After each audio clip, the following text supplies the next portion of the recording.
बिस्मिल्लाहिर्रहमानिर्रहीम। अस्सलाम वालेकुम डियर स्टूडेंट्स, कैसे हैं आप? उम्मीद करता हूं ठीक होंगे। आज का हमारा टॉपिक चैप्टर 10 से Lewis concept of acids and bases, जो कि अपनी नौइयत का बहुत ही इंपॉर्टेंट लॉन्ग क्वेश्चन है। हमने इससे पहले आर्हेनियस कॉन्सेप्ट और ब्रोंसलरी कॉन्सेप्ट पढ़ा है।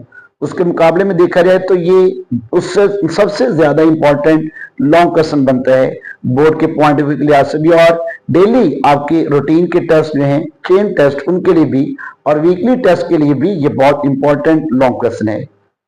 इस वीडियो को आपने मुकम्मल देखना है। लेवस कॉन्सेप्ट के भी लेक्चर को हमने दो हिस्सों में डिवाइड किया है, ताकि एक तो वीडियो ज्यादा लंबी ना बने और दूसरा आपको बारी इसकी याद करने का तरीका जो है वो भी आसान लगेगा। हमने यहाँ पे लेवस कॉन्सेप्ट में डिस्कस करना है role of coordinate covalent bond, electron pair donor and electron pair acceptor. यही इस कॉन्सेप्ट का मेजर हिस्सा है। बढ़ते अपने लेक्चर की तरफ। जी डियर स्टूडेंट्स, इस टॉपिक का मेजर हिस्सा जो है, जो इस कॉन्सेप्ट को लीड करता है, उसमें शामिल हमारा है कोऑर्डिनेट कोवेलेंट बॉन्ड। हमने यही बात सबसे पहले डिस्कस करनी है कि role of coordinate covalent bond क्या है लेवस एसिड बेस कॉन्सेप्ट में। फिर electron pair donor and electron pair acceptors, ये क्या होते हैं, इनको हम डिस्कस करेंगे। Lewis acid base in daily life, हमारी रोजमर्रा जिंदगी में लेवस एसिड और बेस का कॉन्सेप्ट कहां पे यूज होता है, हमारे डेली लाइफ में उसके क्या इन्वॉल्वमेंट है, उसको हमने डिस्कस करना है। मेरा नाम नवीद इकबाल और आप देख रहे हैं अपना चैनल इजी केमिस्ट्री 9-10, जिसमें क्लास 9 और 10 के क्वालिटी लेक्चर्स और प्रैक्टिकल देखने के लिए आपको मिलते हैं।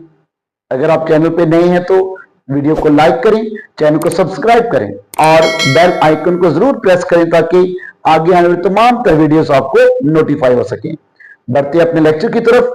हमने चैप्टर 4 9 क्लास में एक आर्टिकल पढ़ा था कोऑर्डिनेट कोवेलेंट बॉन्ड।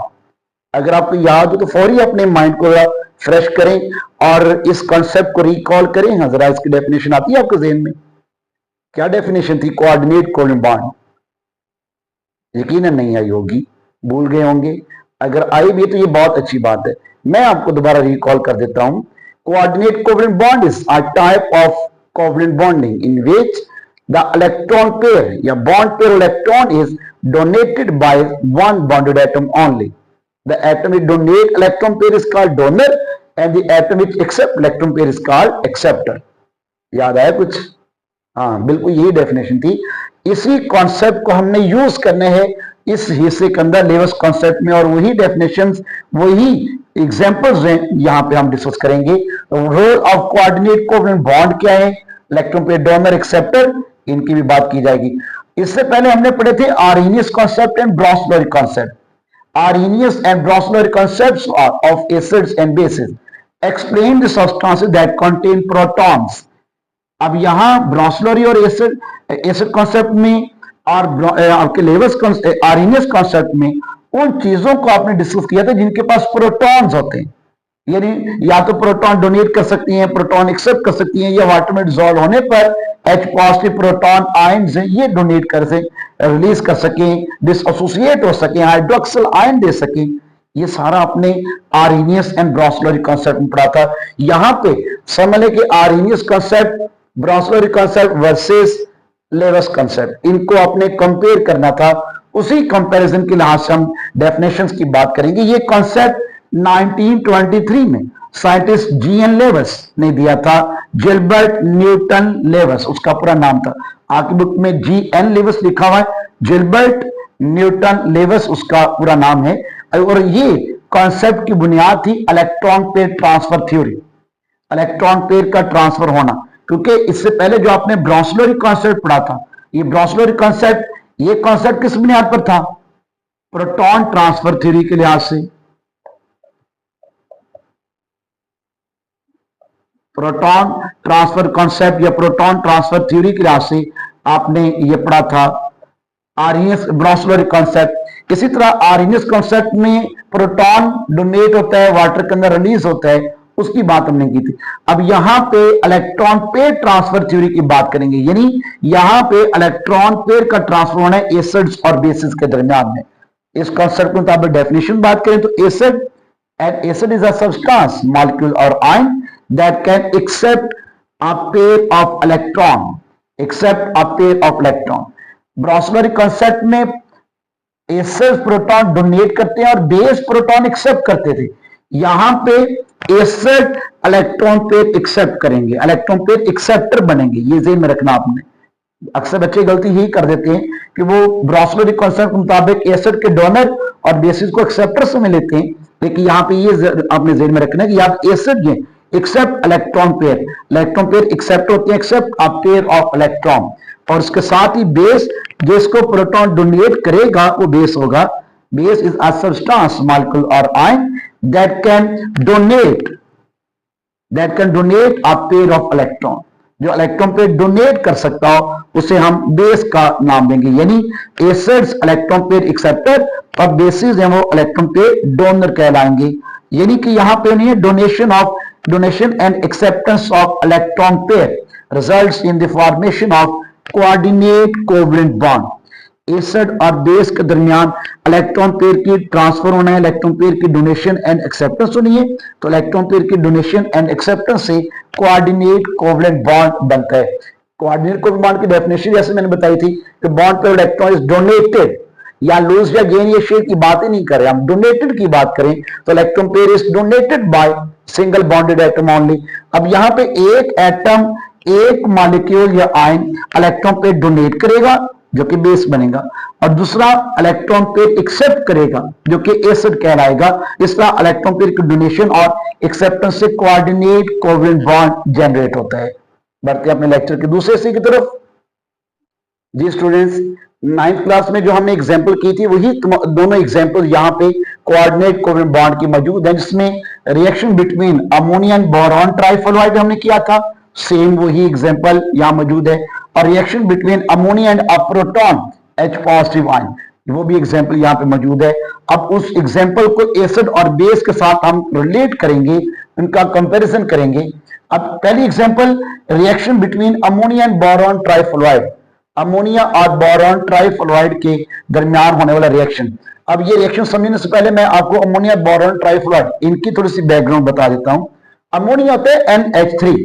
अब अमोनिया देखें नाइट्रोजन जिसके विलेशन में 5 इलेक्ट्रॉन्स होते हैं,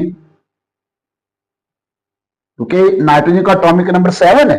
first orbit 2 electrons, second orbit में 5 इलेक्ट्रॉन्स। इसने अपना ऑक्टेट कंप्लीट करना है। ये अपना ऑक्टेट कंप्लीट करने के लिए क्या करेगा, अपने साथ 3 हाइड्रोजन एटम्स को अटैच करेगा, उसकी शेयरिंग करेगा इलेक्ट्रॉन्स की, और कोवलेंट बॉन्ड बनाएगा यहां पे। अब देखिए यहां पे एक एक इलेक्ट्रॉन हाइड्रोजन से शेयर करके नाइट्रोजन का ऑक्टेट और हाइड्रोजन का क्या कंप्लीट हो गया है, डुप्लेट। अब यहां पे बॉन्ड पेयर ऑफ इलेक्ट्रॉन्स के साथ साथ ये 2 इलेक्ट्रॉन्स ऐसे हैं जिन्होंने बॉन्डिंग में पार्टिसिपेट नहीं किया, अनशेयर्ड पेयर ऑफ इलेक्ट्रॉन। अब जो अनशेयर्ड पेयर ऑफ इलेक्ट्रॉन से हम क्या नाम देते हैं, लॉन पेयर। अब यहां पे लॉन पेयर ऑफ इलेक्ट्रॉन्स मौजूद है, इसका मतलब कि ये इलेक्ट्रॉन पेयर डोनेट करने की कैपेसिटी रखता है। अगर बोरॉन ट्राइफ्लोराइड की बात करें, बोरॉन का एटॉमिक नंबर होता है 5, फर्स्ट ऑर्बिट 2 इलेक्ट्रॉन्स और सेकंड ऑर्बिट में कितने आएंगे, 3 इलेक्ट्रॉन्स। अब ये 3 फ्लोरीन एटम्स अपने साथ अटैच करेगा। फ्लोरीन का atomic number 9, first orbit 2 electron, second orbit में आएंगे 7 इलेक्ट्रॉन्स। यहां फ्लोरीन के सेकंड ऑर्बिट में 7 इलेक्ट्रॉन ये आते जाएंगे, तो यूं आप उसका ऑक्टेट कंप्लीट करवाने जा रहे हैं। 8 होने चाहिए थे, 7 इलेक्ट्रॉन्स हैं हर फ्लोरीन के आउटरमोस्ट शेल में। अब यहां देखें, बोरॉन अपने वैलेंस शेल के तीनों इलेक्ट्रॉन्स 1 बाय 1 शेयर करेगा with each of 3 fluorine atoms. Her fluorine atom के साथ एक एक करके इलेक्ट्रॉन की शेयरिंग करेगा, इलेक्ट्रॉन्स की कंट्रीब्यूशन करेगा, इलेक्ट्रॉन शेयर करेगा। अब देखें बोरॉन के 3 इलेक्ट्रॉन्स आपने एक एक शामिल कर लिया, फ्लोरीन का 3 फ्लोरीन से शामिल हो गए, 6 हो गए। इसका मतलब इसका अभी ऑक्टेट कंप्लीट नहीं हुआ। Even after the sharing of valence shell electrons, boron still short a deficit of 2 electrons. इसका मतलब कि ammonia lone pair of electron रखता है, तो इसका मतलब ये इलेक्ट्रॉन पेयर डोनेट कर सकता है। बोरॉन ट्राइफ्लोराइड की बात करें तो बोरॉन ट्राइफ्लोराइड का इनकम्प्लीट ऑक्टेट था, इनकम्प्लीट ऑक्टेट की वजह से बोरॉन ट्राइफ्लोराइड 2 इलेक्ट्रॉन्स एक्सेप्ट कर सकता है। इस तरह इलेक्ट्रॉन पेयर डोनेट और एक्सेप्ट करने के चांसेस बन गए हैं। इनमें इलेक्ट्रॉन पेयर का ट्रांसफर हो सकता है, मतलब कोऑर्डिनेट कोवलेंट बॉन्ड बन सकता है। Ammonia Na3 has lone pair of electron, electron का लोन पेयर रखता है, तो लोन पेयर इलेक्ट्रॉन होने का मतलब it can donate electron pair, ये इलेक्ट्रॉन पेयर डोनेट कर सकता है। बोरॉन ट्राइफ्लोराइड की बात करें BF3, it has incomplete octet, इसका इनकम्प्लीट ऑक्टेट है, मतलब ये इलेक्ट्रॉन पेयर एक्सेप्ट कर सकता है। Incomplete octet of boron, it can accept electron pair, ये इलेक्ट्रॉन पेयर एक्सेप्ट करने की सलाहियत रखता है। Formation of coordinate covalent bond between ammonia and boron trifluoride by donating electron pair of ammonia and accepting that electron pair by boron trifluoride। यहां पे coordinate covalent bond बनेगा electron pair की donation and acceptance से, coordinate covalent bond बनेगा in between the ammonia and boron trifluoride, जिसमें ammonia जो है, ammonia क्या करेगा, donating electron pair, donating electron pair of ammonia, ammonia electron pair donate करेगा। एंड अब यहां इनकम्प्लीट ऑक्टेट की वजह से accepting that electron pair bye boron trifluoride, boron trifluoride उस इलेक्ट्रॉन पेयर को एक्सेप्ट कर सकती है, इस तरह इलेक्ट्रॉन पेयर की डोनेशन और एक्सेप्टेंस पॉसिबल है, ये कोऑर्डिनेट कोवेलेंट बॉन्ड बना सकते हैं। अब यहां देखें हमारे पास नाइट्रोजन, यहां पे उसका सारा स्ट्रक्चर बना हुआ है, लेवल स्ट्रक्चर डायग्राम, यही कॉन्सेप्ट लेवल स्ट्रक्चर डायग्राम भी आपने पढ़ा था, आपको याद हो, आपने जो कोऑर्डिनेट कोवेलेंट बॉन्ड था उसके ऊपर एक पिंक टैग था चैप्टर नंबर 4 में, Lewis structure diagram of an atom, the valence electronic configuration of an atom is represented by putting small dots और crosses around the symbol of the element, each dot and cross represent one electron, this is standard method of levels to represent valential electron configuration, that is called level structure diagram। ये सारे concept आपने chapter 4 में पढ़े हुए, वही सारे concept एक नए तरीके से यहाँ पे आपको सामने आ रहे हैं, आपके सामने आ रहे हैं। तो इस तरह ये अपने पुराने कॉन्सेप्ट को आपने रिलेट करना है इसके साथ।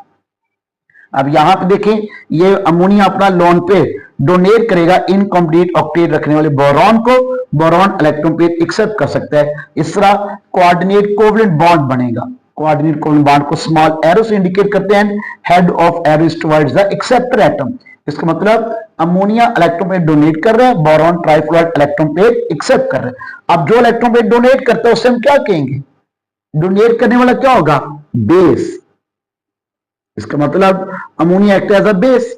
Boron trifluoride electron pair accept कर रहा है, तो इलेक्ट्रॉन पेयर एक्सेप्ट करने वाला क्या कहलाएगा, एसिड, इसका मतलब इलेक्ट्रॉन पेयर डोनर्स बेस और इलेक्ट्रॉन पेयर एक्सेप्टर एसिड कहलाते हैं। इस तरह एसिड और बेस का रिएक्शन कंप्लीट हो जाएगा by the formation of coordinate covalent bond. यहां पे कोऑर्डिनेट कोवेलेंट बॉन्ड ये साथ बनेगा।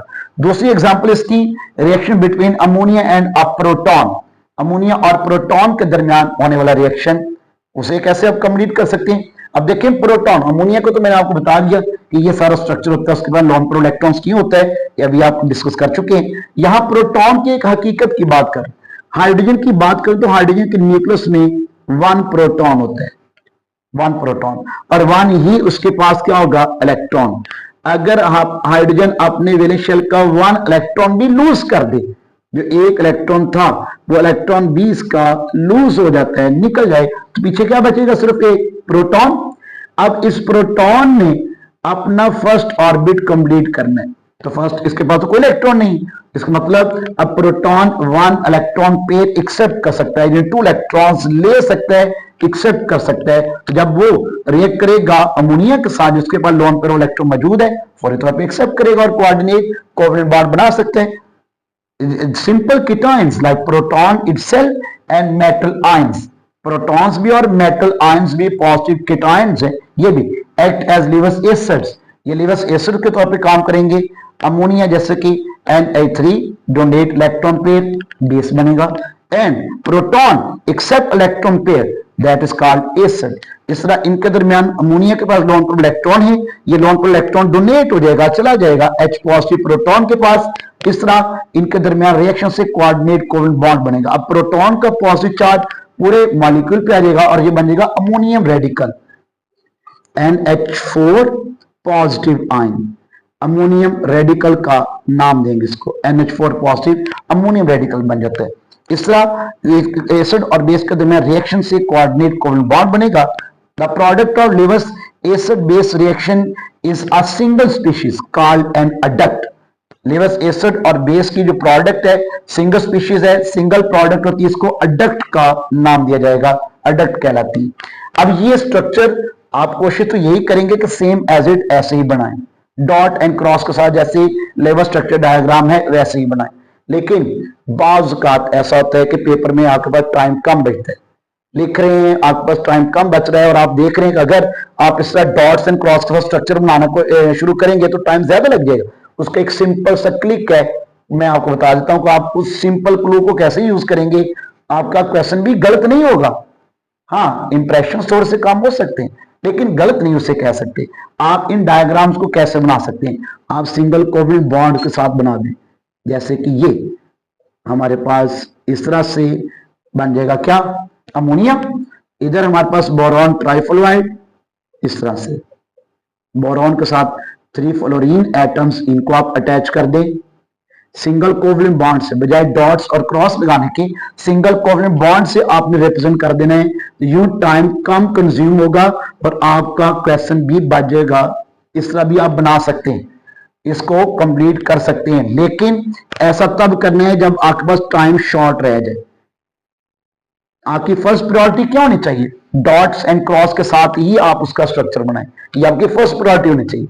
लेकिन अगर ऐसा आपको महसूस हो रहा है कि डॉट और क्रॉस लगाते रहेंगे तो टाइम निकल जाएगा और आपका क्वेश्चन छूट सकता है, आपका इनकम्प्लीट क्वेश्चन रह सकता है, तो आप फौरी ये वाला चोर मेथड है वो आप इस्तेमाल करें। गलत ये भी नहीं है, चोर मेथड सिर्फ इसके आसान होने की वजह से कहा है कि जो आप ओरिजिनल के मुतबादल आप ये वाला बना लें तो पॉसिबल है चोर मेथड, अदरवाइज ये गलत नहीं है, ये बनाना भी गलत नहीं है, ये स्ट्रक्चर भी गलत नहीं है, सेम एज इट वही है।